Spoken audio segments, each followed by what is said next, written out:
Europe 1. Le grand direct de l'actu avec Jean-Marc Morandini. Et l'invité de 10h45 sur Europe 1 est Christophe Soulez, qui est responsable de l'Observatoire national de la délinquance, en déplacement en Picardie hier. Le Premier ministre et le ministre de l'Intérieur se sont félicités de la baisse des cambriolages et vols à main armée au cours des 12 derniers mois. Alors la délinquance est-elle vraiment en recul? On vous attend également, vous êtes déjà nombreux à nous appeler au 39 21 pour en parler. Christophe Soulez, bonjour. Bonjour. Merci d'être avec nous. Alors ça baisse? Ça dépend quoi. Sur les vols à main armée, il est clair qu'aujourd'hui, on est sur une tendance sur les 12 derniers mois qui est en forte baisse. Sur les cambriolages, c'est plus difficile, parce que ce qu'il faut savoir, c'est que depuis maintenant un peu plus d'un an, les systèmes d'information dans la police et la gendarmerie sont en train d'être changés, d'être modernisés, ce qui est plutôt d'ailleurs une bonne chose en soi, sauf que les pratiques d'enregistrement des policiers et gendarmes changent. C'est comme si vous, demain, vous changez de format d'émission, vos auditeurs, ils vont devoir s'adapter. Et soit votre audience, elle va chuter, soit au contraire, elle va augmenter, et il faut que tout ça se stabilise. C'est exactement la même chose pour les systèmes d'information dans la police et la gendarmerie. Ils sont en train de changer, donc il y a des ruptures dans l'appareil statistique, et aujourd'hui, les comparaisons d'une année sur l'autre sont parfois très difficiles. Mais ça veut dire qu'on ne peut pas comparer les chiffres d'une année sur l'autre aujourd'hui, parce que le système est en train de changer, c'est ce que vous nous dites.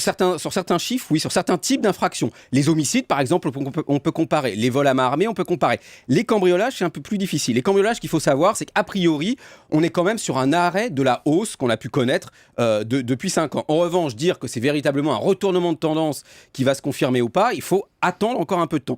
En matière de chiffre de la délinquance, il ne faut pas se précipiter. Ce qui est important, c'est le moyen terme. C'est pas le court terme. C'est pas 1 mois, 2 mois, 6 mois. Mais vous avez entendu Manuel Valls hier qui expliquait qu'il s'agissait d'un bilan positif 1 an après le lancement d'un plan de lutte contre les cambriolages et les braquages. Il a raison ou il a tort? Il faut relativiser. Sûrement, en matière de vol à main armée, c'est un bilan positif. Parce qu'en plus, l'action de la police est très importante en matière de lutte contre les vols à main armée. Sur les cambriolages, je dis qu'il faut attendre un peu.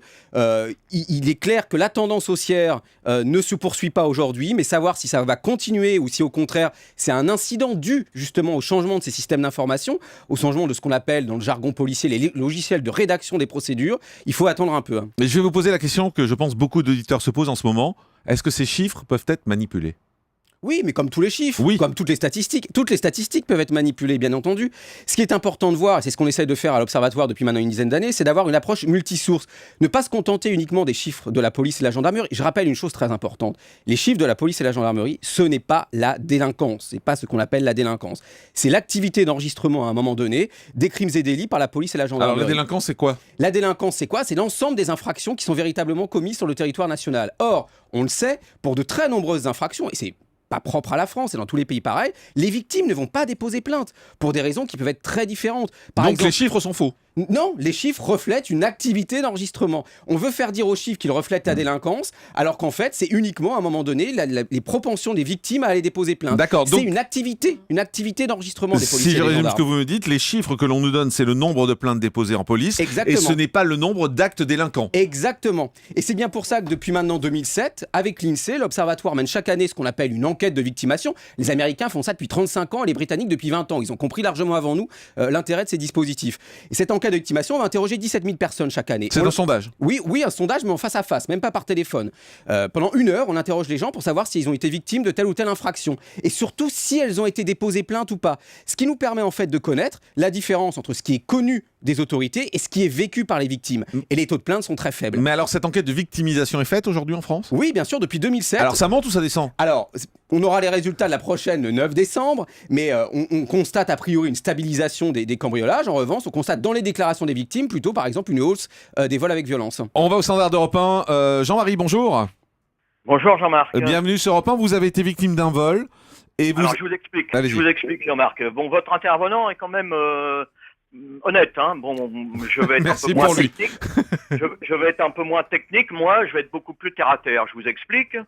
Maintenant, ce qui se passe, parce qu'il parlait des plaintes qui sont en diminution. Bah oui, parce que moi, je suis monté un jour dans ma bagnole, j'ouvre la voiture, je pose mon blouson.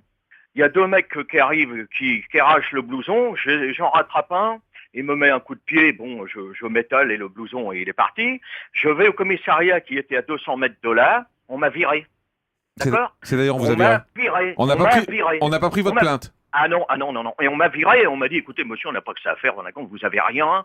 Bon, un blouson, écoutez, on n'a pas que ça à faire et tout. Bon, alors, ça, histoire vraie, hein. Bon, autre chose.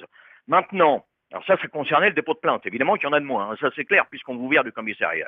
Autre chose, une porte maintenant qui est ouverte, qui est fracturée, qui est ouverte. L'alarme se met à sonner. Le gars, il a juste le temps de piquer un truc en cuivre qui est accroché au mur et il fiche le camp. C'est pas un cambriolage, c'est une incivilité. D'accord? Christophe Soulez, c'est vrai ça? Oui, non mais Attendez. bien entendu que c'est vrai, c'est bien entendu qu'il y a des... Merci monsieur. Merci. C'est bien entendu Merci que d'être honnête. c'est ce qu'on appelle les pratiques d'enregistrement des policiers et des gendarmes qui peuvent varier d'un territoire à un autre. Il est clair, par exemple, une tentative de cambriolage, on a tenté de forcer votre porte, on n'y est pas réussi. Ça doit être normalement classé dans les tentatives de cambriolage et en fait, parfois, ça peut être classé dans la rubrique dégradation et ça légère et ça ne rentre pas dans les statistiques de la délinquance. Donc à la base, il faut bien savoir, on aura beau mettre tous les systèmes qu'on veut, il y aura toujours un policier et un gendarme devant vous qui décidera d'enregistrer le fait ou non, et qui décidera de le qualifier de telle ou telle façon. Vous aurez beau avoir un superbe service avec un inspecteur général de l'INSEE qui le dirige, vous aurez à la base toujours, ce qui est normal, mais toujours des humains, voilà, qui décideront par rapport à l'histoire qu'on leur raconte, comment ils vont qualifier les faits. Merci Jean-Marie. Bonjour Claudia. Bonjour. Bienvenue sur Europe 1. Vous habitez à la campagne, une résidence. J'habite à la campagne, dans une résidence très calme.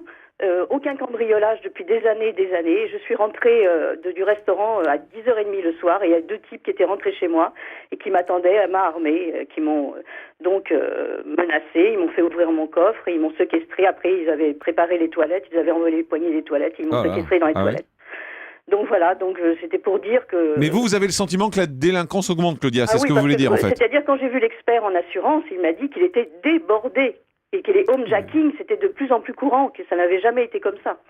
Christophe Soulez? Alors, deux choses. Il est vrai que depuis 5 ans, il y a une hausse très importante des cambriolages qui ne concerne d'ailleurs pas que la France. Tous les pays européens sont confrontés à cette hausse. Beaucoup à la campagne, hein. Je le précise parce que Claudia habite la campagne et c'est vrai que les statistiques montrent que vraiment la violence et les cambriolages en tout cas sont de plus en plus présents à la campagne. Alors, oui, parce que c'est des zones effectivement où il y a moins de forces de police, c'est des zones plus isolées, donc c'est des cibles beaucoup plus faciles. Bon, en revanche, ce qu'il faut quand même dire et la relativiser, c'est que quand même la confrontation entre l'auteur et la victime en matière de cambriolage est très marginale. Ça peut arriver, le cas de Claudia nous le montre, mais ça reste très très marginal. Les cambriolages sont généralement des infractions dans la 99% des cas sans violence. Mais pour être très concret, d'un mot pour les auditeurs qui nous écoutent, quand on est victime d'une agression, quand on est victime d'un cambriolage, est-ce qu'il y a un moyen de forcer la police ou les gendarmes à prendre votre plainte? Il suffit tout simplement de leur montrer la charte déontologique qui est affichée juste en face normalement du comptoir d'accueil où il y a marqué que les policiers et les gendarmes sont dans l'obligation de prendre une plainte. Ils ont obligation. Ce n'est pas à eux de décider si c'est important, pas important, si c'est un délit, une contravention. Ils sont dans l'obligation. C'est dans le code de procédure pénale également. C'est important de le dire. Merci beaucoup Christophe Soulez d'avoir été avec nous, responsable de l'Observatoire national de la délinquance. Europe 1, le grand direct de l'actu. Jean-Marc Morandini.